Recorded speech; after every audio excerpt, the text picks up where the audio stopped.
welcome back. I am Vandana and we are learning Computer of Class 8. This is a EduRise series by Amit Publishing House and here is a book, Codecraft Creative Learning of Computers. Let's start chapter number 9 and the name is AI in Action. So the core concept says that on completion of this chapter, we will be able to know about the world of AI, domains of AI and applications of artificial intelligence. Let's move on to the warm-up exercise. So here you have to write down the utilities of artificial intelligence in the space given below. कहाँ artificial intelligence को use किया जाता है? So artificial intelligence is used in banks, schools, factories, then hospital and so on. So you can write down the different utilities, the places where these are utilized. Now let's move on to the first topic, the world of AI.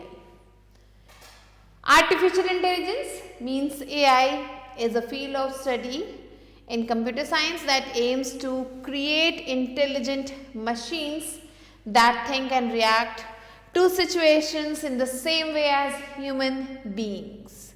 So artificial intelligence क्या है? ये एक ऐसा science है, ये एक ऐसा field है स्टडी का जिसमें कंप्यूटर साइंस की मदद से जो है इनका जो मेन एम है वो क्या है? ऐसे मशीन्स को बनाना जो कि इंसानों की तरह ही सोच सकते हैं, रिएक्ट करेंगे किसी भी दिए गए सिचुएशन में.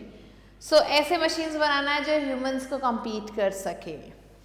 These machines could be computer, robot और सॉफ्टवेयर. ये machines कुछ भी हो सकते हैं, या फिर ये कंप्यूटर हो सकता है, ये कोई रोबोट हो सकता है, या फिर कोई सॉफ्टवेयर हो सकता है. Some features that a computer with artificial intelligence would be designed to have. कुछ फीचर्स जो ऐसे कंप्यूटर जो कि आर्टिफिशियल इंटेलिजेंस के साथ डिज़ाइन किए गए हैं उनमें होने चाहिए. वो क्या है? स्पीच रिकग्निशन, वो भाषा को समझ सकें, रिकग्नाइज कर सकें. उसके बाद लर्निंग, इनकी लर्निंग अच्छी होनी चाहिए. रीजनिंग, ये रीजनिंग कर सकें. प्रॉब्लम सॉल्विंग, सेल्फ करेक्शन, ये सारी चीज़ें इनके अंदर होनी चाहिए. सो ऐसे ही कंप्यूटर्स को क्रिएट करना है. An important example of AI technology is the machine learning. और मशीन लर्निंग क्या है? ये एक बहुत ही इम्पॉर्टेंट एग्जाम्पल है AI टेक्नोलॉजी का. Machine learning is a feature by which a computer is able to study a situation and act without programming. Machine learning क्या है? ये एक फीचर है जिसके द्वारा कंप्यूटर जो है किसी भी पर्टिकुलर सिचुएशन में एक्ट कर सके without programming. It focuses on designing computers that can make decisions and predictions and perform a task based on data instead of being programmed to do that particular task in a specific manner. So इसका जो main M है, machine learning का जो main focus है वो ये क्या है कि वो ऐसे कंप्यूटर्स को डिज़ाइन करना चाहते हैं जो कि डिसीजन ले सकें, चीज़ों को प्रिडिक्ट कर सके, टास्क को परफॉर्म कर सके अपने दिए गए डेटा के अकॉर्डिंग, ना कि उसमें कोई बैठ के प्रोग्रामिंग करे, किसी भी पर्टिकुलर तरीके से कंप्यूटर को बताए कि तुम्हें कैसे काम करना है. So AI is a challenging field because of machines to act and behave like human beings. AI क्या है? ये एक challenging field है जिसमें machines की वजह से क्या होता है? ये machines जो है humans की तरह act और behave करते हैं. We need to feed a large amount of information about the world into them. World से जुड़ी बहुत सारी चीज़ें हमें इनके अंदर फीड करनी है. Introducing the concept of common sense, problem solving and reasoning are difficult tasks. अब यहाँ पे कुछ डिफ़िकल्ट टास्क दिए हैं जो कि इनके अंदर इंट्रोड्यूस करना काफ़ी ज़्यादा मुश्किलों से भरा है. जैसे कि कॉमन सेंस मशीनों में डालना, प्रॉब्लम सॉल्विंग एबिलिटी डालना और तो और रीजनिंग की एबिलिटी डालना, ये सारी चीज़ों को मशीन के अंदर डालना ये एक बहुत ही डिफ़िकल्ट टास्क है. The research associated with AI is highly technical and advanced. So ये जो भी रिसर्च है AI से जुड़ा हुआ, चाहे वो टेक्निकल हो, ये जितनी भी चीज़ें हैं ये सारी चीज़ें काफ़ी ज़्यादा टेक्निकल और एडवांस्ड हैं. Some people believe that creating machines that are as intelligent as human beings might prove to be dangerous to humanity if left unsupervised. कई लोगों का ये मानना है कि अगर हमने ऐसे मशीन्स बना दिए जो ह्यूमन जितने इंटेलिजेंट हैं तो हो सकता है कि क्या हो जाए, ह्यूमैनिटी के लिए ये डेंजर साबित हो सकता है. अगर इन मशीन्स को हमने ऐसे ही छोड़ दिया, उनको सुपरवाइज नहीं किया, तो आगे आने वाले समय में ये मशीन्स हमारे लिए डेंजरस हो सकते हैं. Let's move on to the applications of artificial intelligence. कौन कौन से एप्लीकेशंस हैं आर्टिफिशियल इंटेलिजेंस के? एआई टेक्नोलॉजी क्या है? ये एक पॉपुलर एंड तरीका है, एक पॉपुलर टेक्नोलॉजी है and finds a large number of unique applications in several fields. और ये क्या करता है, बहुत सारे एप्लीकेशंस को फाइंड आउट करता है अलग अलग फील्ड्स में. Many modern cars have AI based features. बहुत सारे जो मॉडर्न कार्स हैं उनमें आपको AI based फीचर्स मिलेंगे, जैसे कि self parking and advance cruise control, ये आपको यहाँ पे मिलता है. And AI is being used by some major automobile manufacturers to develop self driving cars. AI को यूज़ किया जा रहा है, कुछ मेजर ऑटोमोबाइल मैन्युफैक्चरर्स इसे यूज़ कर रहे हैं ताकि वो सेल्फ ड्राइविंग कार्स बना सकें. इसके अलावा AI is being used by the military to develop computers that can assist a pilot in battle by using the data available at that time and calculating the best possible solutions. इसके अलावा military भी जो है क्या कर रही है, ऐसे कंप्यूटर्स को बना रही है जो कि पायलट को असिस्ट कर सके कि दिए गए सिचुएशन में, बैटल फील्ड में या दिए गए सिचुएशन में जो है क्या करना बेस्ट पॉसिबल सोल्यूशन होगा. AI is also being used to develop intelligent autopilots for aircrafts that can mimic the behavior of a human pilot even in case of emergencies. AI क्या कर रहा है, ये ऐसे ऑटो पायलट्स को भी बना रहा है जो कि एयरक्राफ्ट को चला सके, ह्यूमन के बिहेवियर को मिमिक कर सके कि जब एक केस आता है इमरजेंसी का तो उस केस में ह्यूमन कैसे बिहेव करेगा, उस कैसे वो मशीन भी बिहेव करे. A few AI based robots have been developed that can teach students subjects such as biology and computer science. कुछ AI based robots भी बन चुके हैं जो कि डेवलप किए जा रहे हैं ताकि वो बच्चों को पढ़ा सकें सब्जेक्ट्स को, जैसे कि बायोलॉजी हो गया या फिर कंप्यूटर साइंस हो गया. AI will find significant applications in the field of education in the near future. आगे आने वाले फ्यूचर में AI ही क्या करेगा, AI अपना एक बहुत ही नाम कमाएगा एजुकेशन के फील्ड में. AI is also widely used in finance for making trading decisions. AI को यूज़ किया जाता है, काफ़ी ज़्यादा वाइडली यूज़ किया जाता है फाइनेंस के सेक्टर में ताकि ट्रेडिंग डिसीजंस लिए जा सके, मार्केट एनालिसिस को हैंडल किया जा सके, पर्सनल फाइनेंसेस को हैंडल किया जा सके और इन्वेस्टमेंट्स को मैनेज किया जा सके. Computer programs that use AI to offer advice and make decisions are called expert systems. अब कुछ कंप्यूटर प्रोग्राम्स हैं वो क्या करते हैं, AI को यूज़ करते हैं एडवाइस देने के लिए या डिसीजन मेकिंग पावर को बढ़ाने के लिए. इन्हें हम एक्सपर्ट सिस्टम्स कहते हैं. Several countries such as China, Japan and USA use AI based robots. कुछ कंट्रीज हैं जैसे कि चाइना हो गया या जापान या USA, ये AI बेस्ड रोबोट्स को यूज़ करते हैं हैवी इंडस्ट्रीज में for jobs that are either too mechanical और टू डेंजरस फॉर ह्यूमंस. ऐसे कामों के लिए जो या तो कुछ ज़्यादा ही मैकेनिकल है या फिर डेंजरस है ह्यूमन बीइंग के लिए. AI based technology is being extensively used in medicine to assist doctors in diagnosing various diseases. AI based technology को यूज़ किया जाता है मेडिसिन के क्षेत्र में ताकि डॉक्टर्स को असिस्ट कर पाएँ कि कैसे किसी डिजीज़ को डायग्नोस करना है and in performing surgeries perform करने में भी ये मदद करते हैं. AI is also being used in cancer research. Cancer research में भी AI को यूज़ किया जा रहा है. AI is used in law to improve efficiency and decision making and judgments. AI जो है क्या करता है, लॉ को यूज़ करता है एफिशिएंसी को इम्प्रूव करने के लिए और डिसीजन मेकिंग पावर को इम्प्रूव करने के लिए जजमेंट के केस में. AI is used in gaming to determine the behavior of various characters in a computer game. So computer game में AI क्या करता है, ये जो है डिटरमाइन करता है बिहेवियर किसी भी कैरेक्टर का on the basis of how a player plays. कैसे एक प्लेयर खेल रहा है उसके अकॉर्डिंग वो उसके बिहेवियर को समझ जाता है. Several toy manufacturers have also developed simple AI based toys. कुछ टॉय मैन्युफैक्चरर्स भी क्या कर रहे हैं, अब वो सिंपल AI बेस्ड टॉयज को भी डेवलप कर रहे हैं किड्स के लिए, that are able to understand and hold simple conversation with them, जो कि उन बच्चों के साथ सिंपल कॉन्वर्सेशन आसानी से कर पा रहे हैं. Now let's move on to different domains of AI. अलग अलग डोमेन्स क्या है AI के. So there are basically 3 domains of AI and they are data, computer vision and natural language processing, जिसे हम NLP भी कहते हैं. So ये है 3 domains AI के. पहला आता है डेटा. डेटा साइंस क्या है? Data science is all about applying mathematical and statistical principles of data. So यहाँ पे जो डेटा साइंस है ये क्या करता है, ये हेल्प करता है मैथमेटिकल और स्टैटिस्टिकल प्रिंसिपल्स को अप्लाई करने में. In short it is the study of data. अगर शॉर्ट में कहें तो ये डेटा की स्टडी को ही हम डेटा साइंस कहते हैं. And now let us talk about data with example of shopping app Amazon.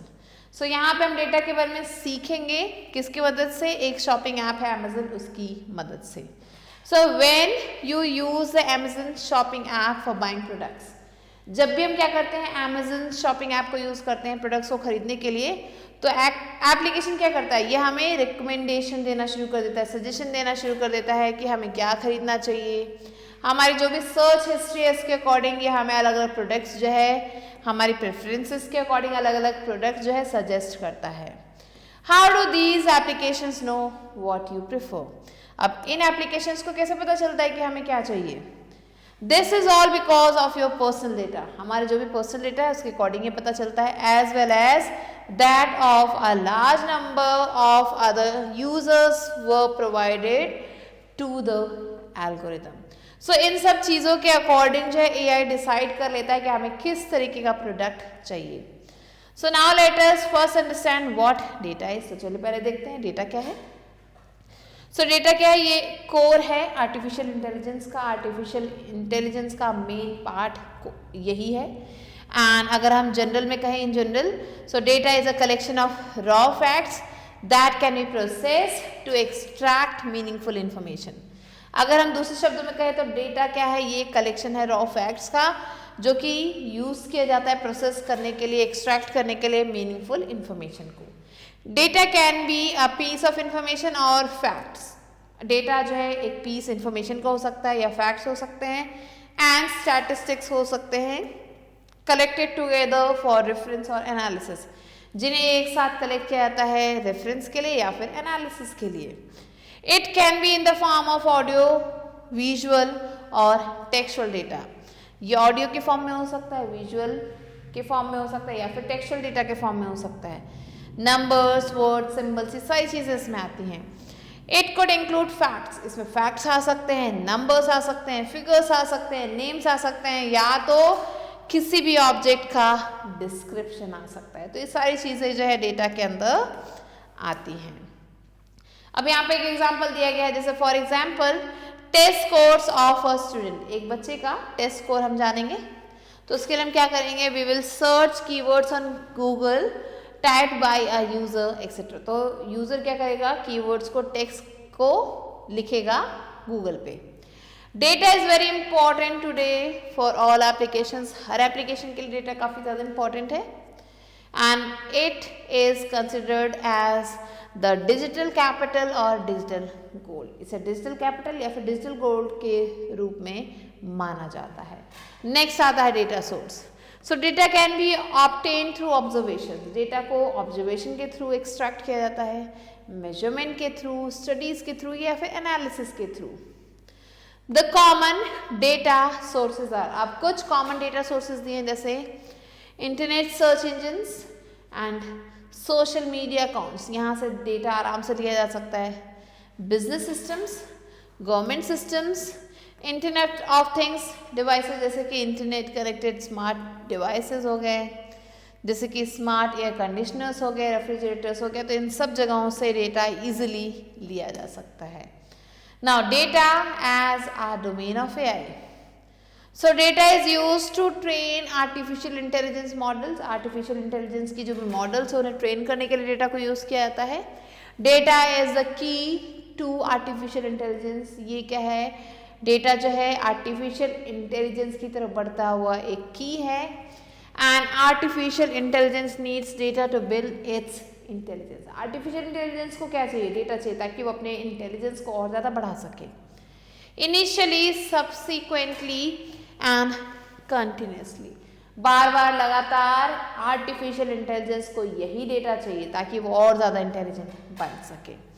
Whenever you want an AI algorithm to be able to predict an output, जब भी आप चाहते हैं कि AI algorithm किसी भी आउटपुट को प्रिडिक्ट करे तो आपको क्या करना होगा, you need to train it first using the data। आपको उसे ट्रेनिंग देनी होगी उस डेटा को यूज करके।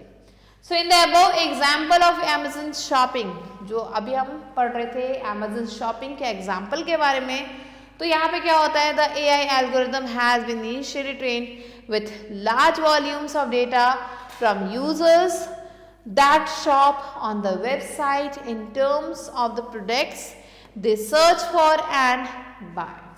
So यहाँ पे ये जो Amazon शॉपिंग ऐप है, यहाँ पे जो पहले से यूजर्स हैं जो इसे यूज़ कर रहे हैं उन्होंने काफ़ी अमाउंट में डेटा इसमें डाल दिया है प्रोडक्ट से रिलेटेड, जो भी वो सर्च करते हैं या वो जो खरीदते हैं।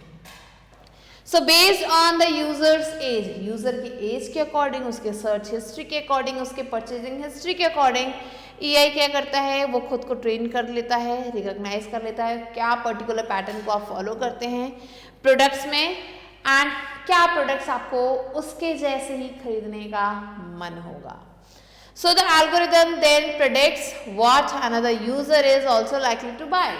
और इसी तरीके से ये जो एल्गोरिदम है ये अनुमान लगा लेता है, ये मान लेता है कि अगर इस पर्सन ने ये खरीदा तो ये भी ये खरीद सकता है।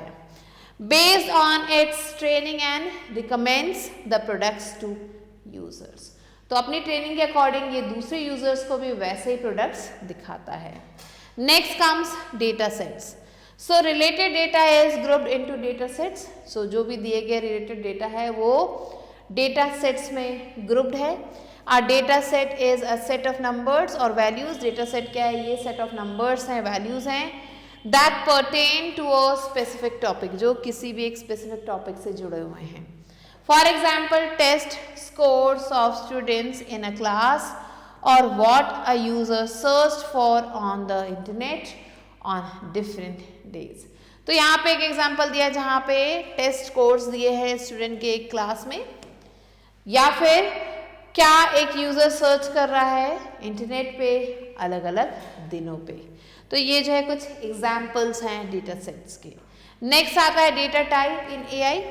सो with reference to AI models, AI models की मदद से data is categorise into two types. इसे दो टाइप्स में बांटा गया है। पहला है training data and testing data.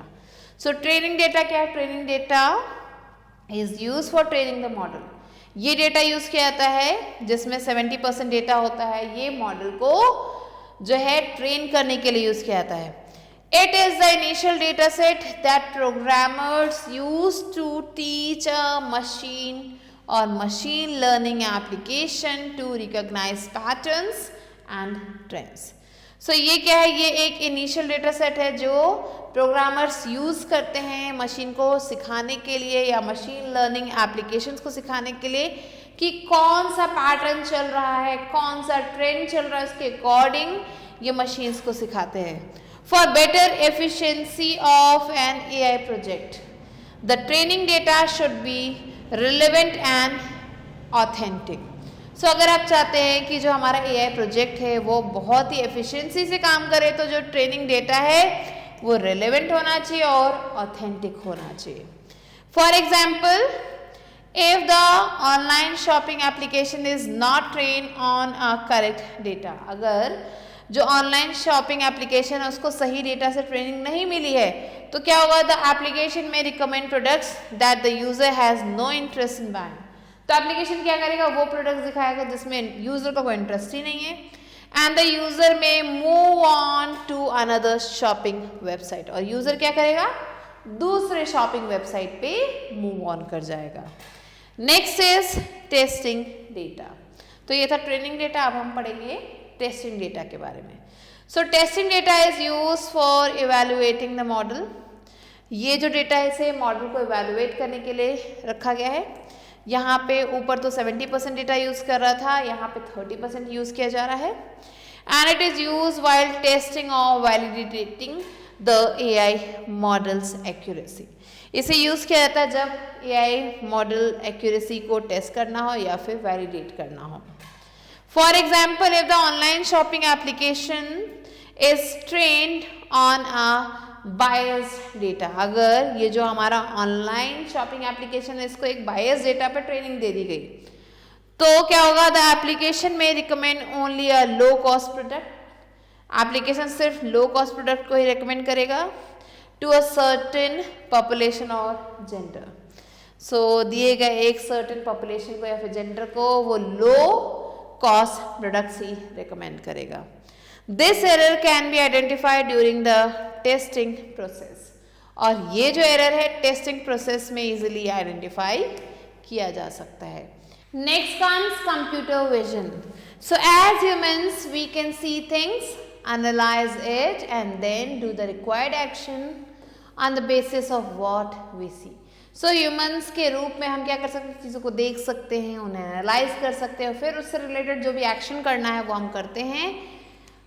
But can machines do the same, क्या मशीन्स भी ऐसे कर सकती हैं, वो देख के एनालाइज करके फिर चीज़ों को करेंगी।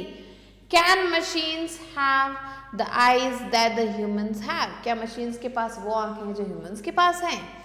इफ यू आंसर्ड येस, अगर आप ये कहना चाहते हैं yes, then you are absolutely right, तो आप बिल्कुल सही हैं।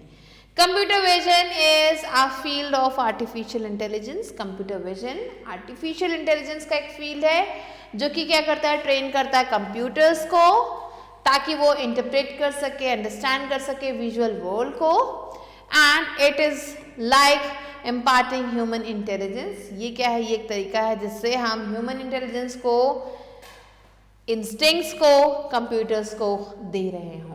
सो in order to teach computers to replicate human vision, अगर आप कहना चाहें कि हमें कंप्यूटर को सिखाना है ह्यूमंस को रेप्लिकेट करना, उनकी एक्टिंग करना, उनकी नकल उतारना, तो प्रोग्रामर्स क्या करते हैं, programmers use a computer vision domain को, प्रोग्रामर्स कंप्यूटर विजन के इस डोमेन को यूज करते हैं जो कि आर्टिफिशियल इंटेलिजेंस का पार्ट है। Computer vision enables computers to see and identify images, computer vision क्या करते हैं, हेल्प करते हैं कंप्यूटर्स को कि वो देख सके, आइडेंटिफाई कर सके इमेजेस को, प्रोसेस कर सके जिस तरीके से ह्यूमंस करते हैं।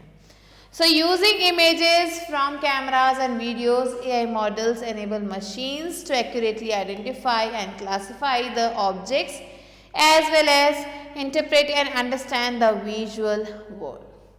So ये जो images हैं या जो videos हैं वो कैमरे के थ्रू जो है AI मॉडल जो है उन्हें जो है समझते हैं और एक्यूरेटली आइडेंटिफाई करते हैं, क्लासीफाई करते हैं उसमें जो भी ऑब्जेक्ट्स हैं और फिर उनको इंटरप्रेट करते हैं, अंडरस्टैंड करते हैं इस विजुअल वर्ल्ड को। एग्जाम्पल यहाँ पे दिया है, when you upload a picture on Facebook, जब हम फेसबुक पे कोई पिक्चर डालते हैं तो क्या होता है, फेसबुक जो है जितने भी लोग रहते हैं उस पिक्चर में उन सबको आइडेंटिफाई करता है, उनसे रिलेटेड जो भी सजेशंस हैं, जो भी टैग्स है वो हमें शो करता है। This is possible because of computer vision, और ये कैसे पॉसिबल है, ये कंप्यूटर विजन की वजह से पॉसिबल है। तो ये जो फेसबुक का जो एल्गोरिदम है ये पहले क्या करता है, डिफ्रेंशिएट करता है अलग अलग इंडिविजुअल्स के बीच में जो कि पिक्चर में दिख रहे हैं और फिर उनको आइडेंटिफाई करता है, फिर उनको कंपेयर करता है अपने एग्जिस्टिंग यूजर्स से और फिर हमें सजेशन देता है। Next comes computer vision domains जिसे हम CVB कहते हैं, कंप्यूटर विजन डोमेन जो है AI के, वो क्या करता है, फोकस करता है on replicating the powerful capabilities of human vision. वो ह्यूमन विजन की जो भी पावरफुल कैपेबिलिटीज है उनको रेप्लिकेट करने की कोशिश करता है, और क्या करता है, and enables computers to identify and process objects in image. ये हेल्प करता है कंप्यूटर को आइडेंटिफाई करने में, प्रोसेस करने में ऑब्जेक्ट्स को इमेजेस में एंड वीडियोस के through, in the same way that humans do. जैसे ह्यूमंस करते हैं वैसे ये चीज़ों को एनालाइज करता है, आइडेंटिफाई करता है। With the help of computer vision, computers derive meaningful information from visual inputs. So ये जो कंप्यूटर विजन है, इसकी वजह से ही जो कंप्यूटर है वो क्या करते हैं, मीनिंगफुल इंफॉर्मेशन को लाते हैं विजुअल इनपुट की मदद से, और एक्शन लेते हैं उस पर, या फिर रिकमेंडेशन देते हैं उस इंफॉर्मेशन के बेसिस पे। For interpreting the visual world, अगर जो है विजुअल वर्ल्ड को इंटरप्रेट करना है तो कंप्यूटर विजन क्या करता है, ये डीप लर्निंग को यूज़ करता है, डीप लर्निंग एल्गोरिदम को यूज़ करता है, और आर्टिफिशियल न्यूरल नेटवर्क्स को यूज़ करता है। If AI enables computers to think, अगर AI जो है कंप्यूटर को हेल्प करता है थिंक करने में, तो क्या होता है, जो कंप्यूटर विजन है वो हेल्प करता है देखने में, चीज़ों को ऑब्जर्व करने में और समझने में। So how does the computer vision work, ये कंप्यूटर विजन कैसे काम करता है। So by using computer vision AI machines can be trained to perform functions in much less time. So computer vision को यूज़ करके AI machines क्या करते हैं, AI machines ये ट्रेन करते हैं, इन्हें हम ट्रेन कर सकते हैं ताकि ये परफॉर्म कर सके बहुत सारे फंक्शंस कम समय में, with the help of cameras, camera की मदद से, डेटा की मदद से, एल्गोरिदम की मदद से, rather than eye and brain, eyes और ब्रेन के अलावा। So the process includes acquiring images, selecting, analysing, identifying and extracting the required information. So ये जो प्रोसेस है इसमें इमेजेस को एक्वायर किया जाता है, सेलेक्ट किया जाता है, एनालाइज किया जाता है, आइडेंटिफाई किया जाता है, एंड जो भी इंफॉर्मेशन है उसे एक्सट्रैक्ट किया जाता है। तो आप देख सकते हैं एक्वायरिंग द इमेज, इमेज को एक्वायर किया जा रहा है, लार्ज सेट ऑफ इमेज को एक्वायर किया जा रहा है जो रियल टाइम वीडियोस या फिर फोटोज या फिर 3D टेक्नोलॉजी की तरह हमें दिखते हैं। फिर यहाँ पे अगेन एनालाइज किया जा रहा है इमेज को। सो जो भी मॉडल्स हैं जो कि प्री ट्रेंड हैं वो सारे जो है यहाँ पे आ जाते हैं लेबल्ड इमेजेस के रूप में, and they use this knowledge to analyse the image, और इस नॉलेज को यूज किया जाता है इमेज को एनालाइज करने के लिए। फिर प्रोड्यूस द रिजल्ट, और फिर जो रिजल्ट है उसे प्रोड्यूस किया जाता है। सो AI मॉडल क्या करते हैं, ये इंटरप्रेट कर देते हैं, प्रोड्यूस करते हैं रिक्वायर्ड रिजल्ट को, और फिर अप्रोप्रिएट एक्शन लिया जाता है। Applications of computer vision. So computer vision is very important in today's world. आज की दुनिया में कंप्यूटर विजन काफ़ी ज़्यादा इंपॉर्टेंट है। Now let us look at some important applications of it.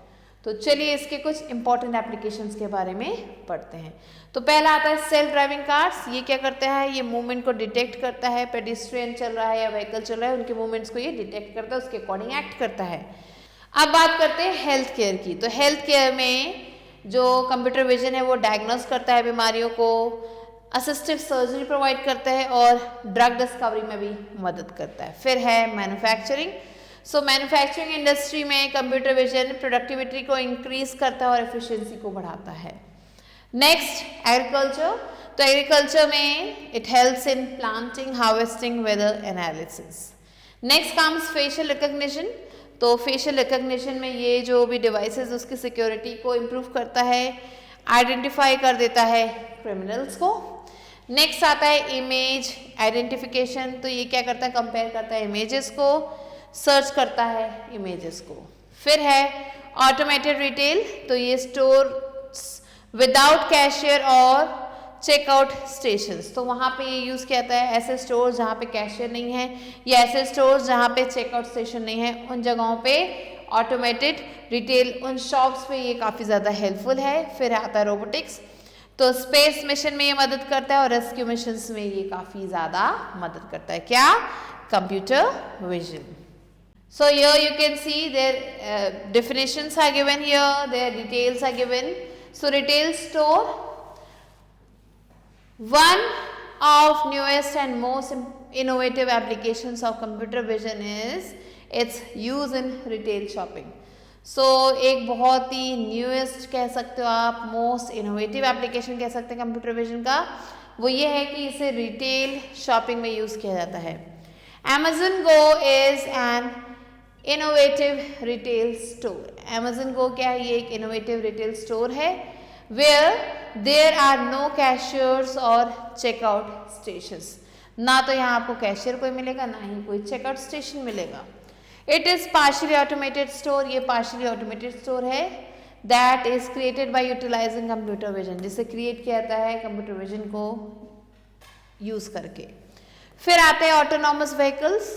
So self driving automobiles use computer vision extensively and are amongst the most challenging applications of computer vision. So ये जो self driving automobiles है ये क्या करते हैं? Computer vision को use करते हैं. एंड ये काफ़ी ज़्यादा आप कह सकते हैं सबसे ज़्यादा चैलेंजिंग एप्लीकेशन है कंप्यूटर विजन का, क्योंकि in autonomous vehicles it can be a life or death issue. क्योंकि ये जो ऑटोनॉमस व्हीकल्स है इसमें लाइफ डेथ इशू हो सकता है, whether it is for the driver और अदर रोड यूजर्स, चाहे वो ड्राइवर्स के लिए हो या फिर दूसरे रोड यूजर्स के लिए हो. Automated cars from companies like Tesla using computer vision can detect the 360-degree movements of pedestrians, cyclists, vehicles, etc. So जो भी automated car बनी थी टेस्ला के द्वारा वो कंप्यूटर विजन को यूज़ करती है. ये 360 डिग्री मूवमेंट को डिटेक्ट कर सकती है, चाहे पेडेस्ट्रियन की हो, चाहे साइकिलिस्ट की हो, चाहे किसी और चीज़ की हो. फिर आता है facial recognition.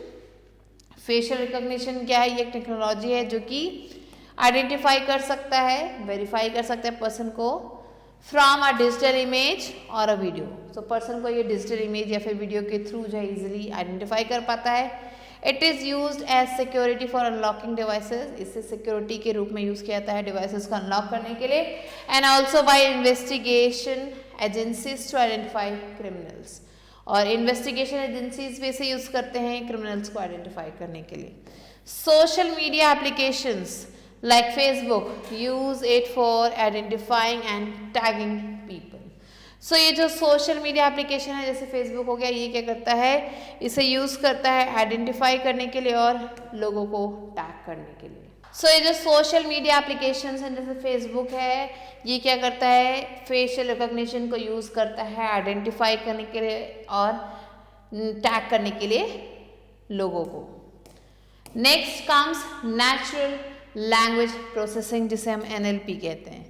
So as humans you use languages without much effort because you have been conditioned to understand languages from a young age.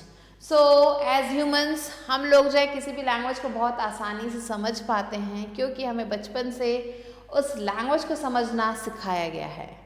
This process is quite complex since words can be combined in infinite ways and have different meanings depending on the context they are being used. So ये जो process है ये काफ़ी ज़्यादा जो है complex हो सकता है क्योंकि जो वर्ड्स यहाँ पे यूज़ किए जाते हैं, कंबाइन किए जाते हैं, वो इनफाइनाइट वेज में यूज़ किए जा सकते हैं. उनके अलग अलग मीनिंग्स हो सकते हैं. किस कॉन्टेक्स्ट में बोला गया है ये भी डिपेंड करता है. So on the context they are being used in and the cultural background of the communicators. So किस context में यूज़ किया जा रहा है, क्या cultural background है उस communicator का, मीन्स जो भी पर्सन वो बात बोल रहा है उसका बैकग्राउंड, उसके लैंग्वेज, अलग अलग कॉन्टेक्स्ट, हर चीज़ को यहाँ पे चेक किया जाता है. For example, the meaning of bat is different in the following two sentences. यहाँ दो sentences हैं. अब यहाँ पे वर्ड जो बैट है उसका मीनिंग दोनों ही सेंटेंसेस में अलग है. पहला है I saw a bat hanging upside down on a tree. मैंने एक बैट को देखा पेड़ पे उल्टा लटके हुए. तो यहाँ पे बैट क्या है? बैट जो है एक एनिमल है। Next, the player bought a new bat for the tournament. यहाँ पे जो प्लेयर है वो एक नया बैट ला रहा है, क्रिकेट बैट, टूर्नामेंट के लिए। तो दोनों ही सेंटेंसेस में जो बैट वर्ड है उनका मीनिंग अलग है। एक में एक एनिमल है जो हम चमगादड़ जिसे कहते हैं, और दूसरे में एक क्रिकेट बैट की बात हो रही है। So humans can master a language quite easily. Humans किसी भी लैंग्वेज को बहुत ही आसानी से समझ सकते हैं। बट द वैग characteristics and ambiguity of natural languages are the two biggest aspects that make it difficult for a machine to understand and communicate in a natural human language. लेकिन क्या होता है, ये जो characteristics है या जो ambiguity है natural language का, ये जो है यहाँ पे आपको मिलेंगे दो बड़े एस्पेक्ट्स जो इसको काफ़ी ज़्यादा डिफिकल्ट बनाते हैं मशीन के लिए, ताकि वो इसे समझ सके, उसे कम्युनिकेट कर सके नेचुरल ह्यूमन लैंग्वेज में।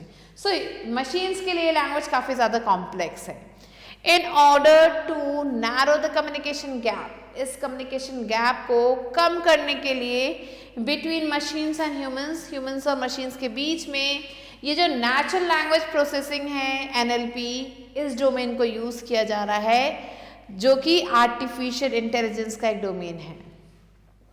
नेचुरल लैंग्वेज प्रोसेसिंग जिसे NLP कहते हैं, ये एक एबिलिटी है मशीन्स की अंडरस्टैंड करने की, इंटरप्रेट करने की ह्यूमन लैंग्वेज को the way it is written और स्पोकन, जिस तरीके से वो लिखी गई है या बोली गई है। NLP helps machines comprehend, interpret and manipulate natural language used by humans. So NLP क्या करता है, ये machines को help करता है comprehend करने में, interpret करने में और तो और manipulate करने में natural language को, जो कि humans के द्वारा use किया जाता है। तो यहाँ पे एक एग्जाम्पल है, when you type something on your smartphone, जब आप कुछ भी अपने स्मार्टफोन पर टाइप करते हैं using a search engine like Google जैसे एक सर्च इंजन को यूज करके, it comes up with word suggestions. ये वर्ड सजेशंस के साथ आता है based on what you are currently typing. So जो भी चीज़ हम टाइप कर रहे हैं उसके अकॉर्डिंग सजेशन हमें मिलने लग जाता है। And what you usually type, और क्या हम यूजुअली टाइप करते हैं, तो दोनों चीज़ों को ये देखता है, उसके अकॉर्डिंग ये हमें सजेशन देता है। हाउ NLP वर्क्स, अब NLP काम कैसे करता है। So a typical verbal interaction between an NLP system and a human is given below. So यहाँ पे एक जो है typical verbal interaction दिया है NLP और human system के बीच में। Let's see. A person talks to machine. Person क्या कर रहा है, मशीन से बात कर रहा है। The machine records this audio signal. Machine उस ऑडियो सिग्नल को रिकॉर्ड करती है। The audio signal is converted into text. अब जो भी हम बोलते हैं अपने गूगल पे, वो सारी चीज़ें टेक्स्ट के फॉर्म में आ जाती हैं। फिर मशीन क्या करती है, the machine processes data into action, audio और टेक्स्ट। मशीन उस डेटा को चाहे वो ऑडियो के फॉर्म में चाहे टेक्स्ट के फॉर्म में उसको जो है प्रोसेस करती है। फिर मशीन एवेलुएट करती है जो भी पॉसिबल रिस्पॉन्सेज रहते हैं। फिर जो भी टेक्स्ट है उसे डिकोड किया जाता है मशीन के द्वारा। And then communication between machine and the person through verbal और टेक्स्ट आउटपुट्स और एक्शन टेक। तो इसके बाद जो कम्युनिकेशन है दोनों के बीच में, ह्यूमन और मशीन के बीच में, वो आगे कैरी ऑन होता है। सो NLP is logically divided into two processes, जिसे दो प्रोसेसेस में बांटा गया है। पहला है नेचुरल लैंग्वेज अंडरस्टैंडिंग जिसे NLU कहा जाता है, दूसरा है नेचुरल लैंग्वेज जनरेशन जिसे NLG कहा जाता है। सो ये जो नेचुरल लैंग्वेज अंडरस्टैंडिंग है ये क्या करता है, हेल्प करता है मशीन को to interpret data for understanding the meaning of data. ये हेल्प करता है डेटा को इंटरप्रेट करने में ताकि जो मीनिंग है डेटा का वो इजीली समझा जा सके। It converts text into a machine readable format, text को ये एक मशीन रीडेबल फॉर्मेट में कन्वर्ट करता है। Next comes natural language generation जिसे हम NLG भी कहते हैं। सो NLG is a method for creating meaningful sentences into the natural language. NLG एक मेथड है जिससे जो है मीनिंगफुल सेंटेंसेस को क्रिएट किया जाता है नेचुरल लैंग्वेज में। इट ऑटोमेटिकली प्रोड्यूसेस टेक्स्ट और स्पीच फ्रॉम स्ट्रक्चर डेटा। ये ऑटोमेटिकली प्रोड्यूस करता है टेक्स्ट को या फिर स्पीच को एक स्ट्रक्चर डेटा से with meaningful phrases and sentences easily understood by humans. So यहाँ पे मीनिंगफुल फ्रेजेस सेंटेंसेस भी बनाए जाते हैं जो कि इजिली ह्यूमंस के द्वारा समझे जा सकते हैं। For example when you ask Google assistant a question, जैसे हम गूगल असिस्टेंट से कोई क्वेश्चन पूछते हैं, द वर्ड्स और sentences spoken by you into the microphone are taken as input. जो भी हम वर्ड्स बोलते हैं माइक्रोफोन में वो सारे इनपुट के रूप में लिए जाते हैं। अब गूगल असिस्टेंट क्या करता है, वो हमारे स्पीच को रिकॉग्नाइज करता है, उसे समझता है, किसकी मदद से, NLU की मदद से। It then thinks of possible answers with the help of NLG। अब NLU की मदद से उसने उसको समझने की कोशिश की, उसके बाद NLG की मदद से वो जो भी इससे रिलेटेड जो भी पॉसिबल आंसर्स हैं उन सबको सोचता है एंड हमें जो भी मोस्ट रेलेवेंट आउटपुट होता है वो हमें देता है। सो ऐसे ये दोनों चीजें यूज की जाती हैं। Let's move on to applications of NLP। So the following are the different applications of NLP। So chatbots, search engines, classifying emails, social good. Now grammar checkers, sentiment analysis, voice assistant, translation, application. So in all these applications NLP is used. So let's move on to chatbots. Chatbots are programmed to interact with humans in such a way that they sound like humans themselves. ये जो chatbots है इन्हें ऐसे programming की गई है इनकी कि ये जो ह्यूमंस के साथ बात करते हैं और इनकी जो आवाज़ है वो एकदम ह्यूमंस जैसी आपको मिलेगी। They are created using NLP। इन्हें NLP की मदद से बनाया गया है एंड मशीन लर्निंग, इन दोनों की मदद से बनाया जाता है। Which means they understand language and also learn from their conversations with humans. ये लैंग्वेज को समझ सकते हैं और ह्यूमन के साथ कम्युनिकेट करके वो उनसे सीखते भी हैं and become better with time, और टाइम के साथ ये और बेहतर होते रहते हैं। Chatbots work in 2 simple steps. ये जो चैटबॉट्स हैं ये 2 सिंपल स्टेप्स में काम करते हैं। पहले क्या करते हैं, ये आइडेंटिफाई करते हैं जो भी क्वेश्चन आप बोल रहे हो उसके मीनिंग को एंड देन फिर ये हमें आंसर देते हैं उस क्वेश्चन का अकॉर्डिंगली। सो एग्जाम्पल यहाँ पे जैसे HDFC बैंक चैटबॉट, तो हमारे क्वेश्चन को पहले सुनता है, समझता, फिर हमें रिप्लाई देता है। नेक्स्ट है वॉइस असिस्टेंट्स, गूगल असिस्टेंट। सो सिरी और एलेक्सा क्या है, ये जो है कॉमन एग्जाम्पल्स हैं वॉइस असिस्टेंट्स के जो कि यूज़ किए जाते हैं कॉल्स प्लेस करने के लिए, रिमाइंडर्स प्लेस करने के लिए, मीटिंग्स को स्केड्यूल करने के लिए, इंटरनेट को ब्राउज करने के लिए और भी बहुत सारी चीज़ों के लिए इन दोनों को यूज़ किया जाता है। They use NLP to understand what humans are saying and they act upon it. ये NLP को यूज़ करते हैं ये समझने के लिए कि ह्यूमंस क्या कह रहे हैं और उसके अकॉर्डिंग ये काम करते हैं। The goal of voice assistants is to become a bridge between humans and the internet। तो इनका जो मेन गोल है वो क्या है, एक ब्रिज की तरह ह्यूमंस और इंटरनेट के बीच में एक ब्रिज की तरह काम करना ताकि ये बेटर सर्विसेज प्रोवाइड कर सके जो भी हमारा वॉइस इंटरेक्शन है उसके बेसिस पे। नेक्स्ट आता है auto complete in search engines.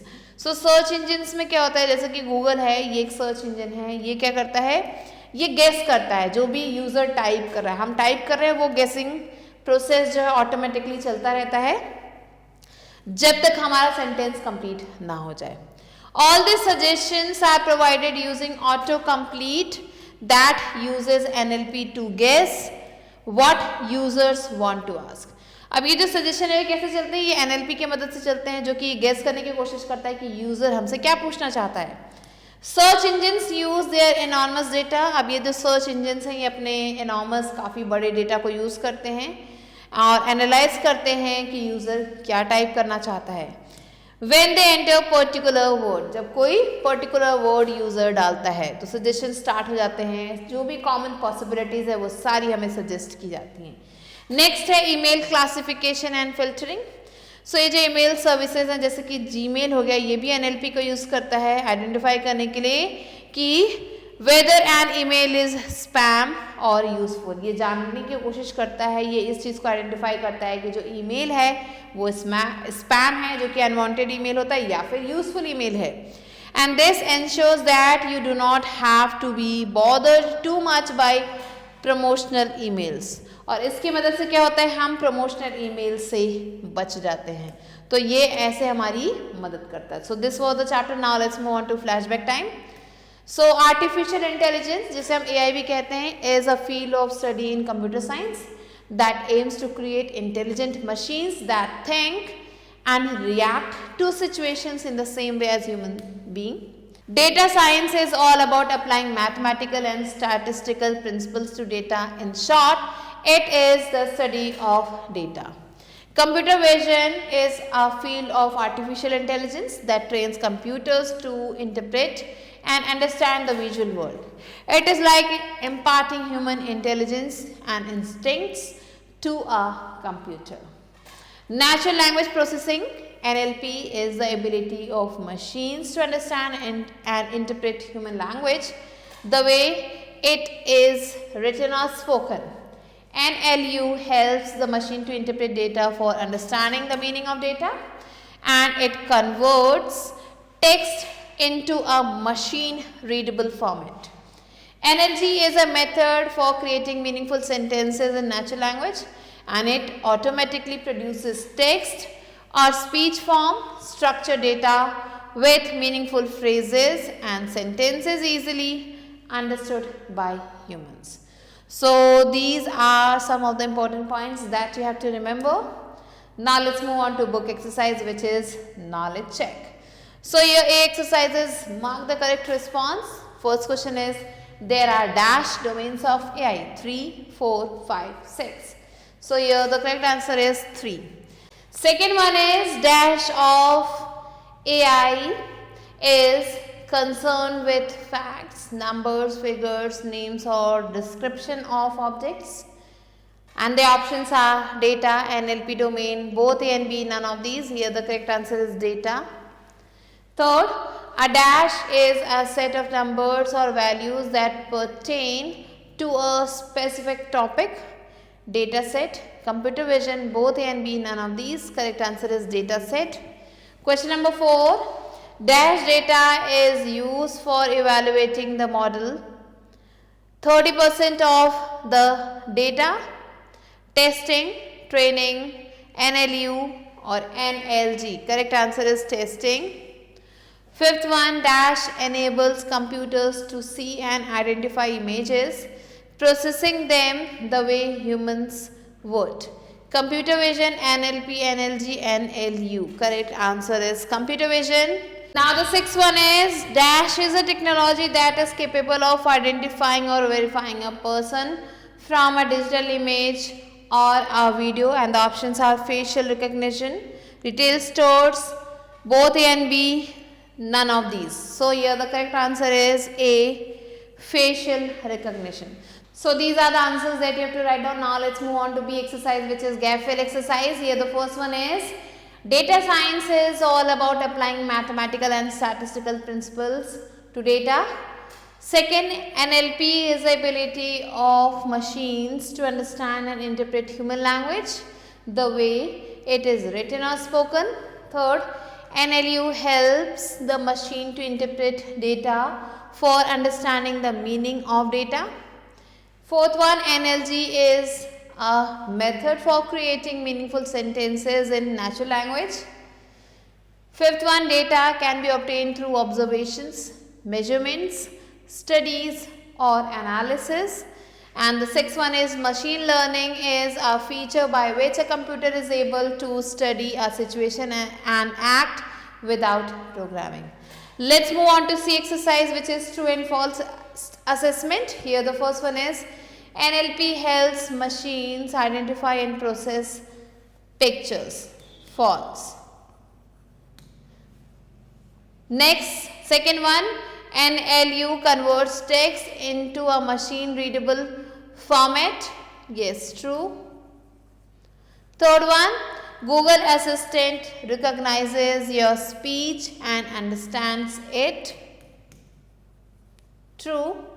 Fourth one, AI has 3 domains, data, computer vision and NLP. Yes, true. Fifth, if AI enables computers to think, computer vision enables them to see, observe and understand. True.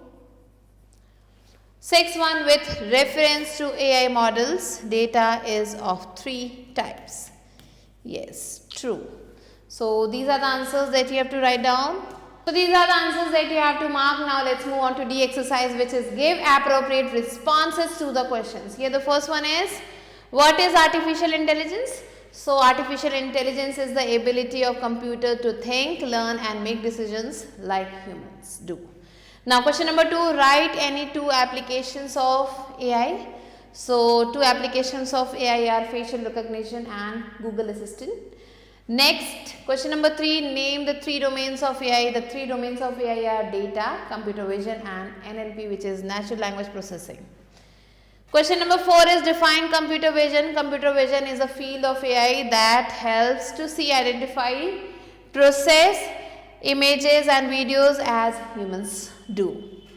Next question number 5 is, what do you mean by NLP? NLP is natural language processing, and it is the ability of machines to understand and interpret human language as it is written or spoken. Question number 6, give one application of computer vision and NLP each. So one application of computer vision is facial recognition and NLP is Google Assistant. So these are the answers that you have to write down, and you can add some of your points here. With this we have completed the chapter. I hope you understood it. I'll be meeting you soon with a new video and a new chapter. Till then, stay tuned and thanks for watching.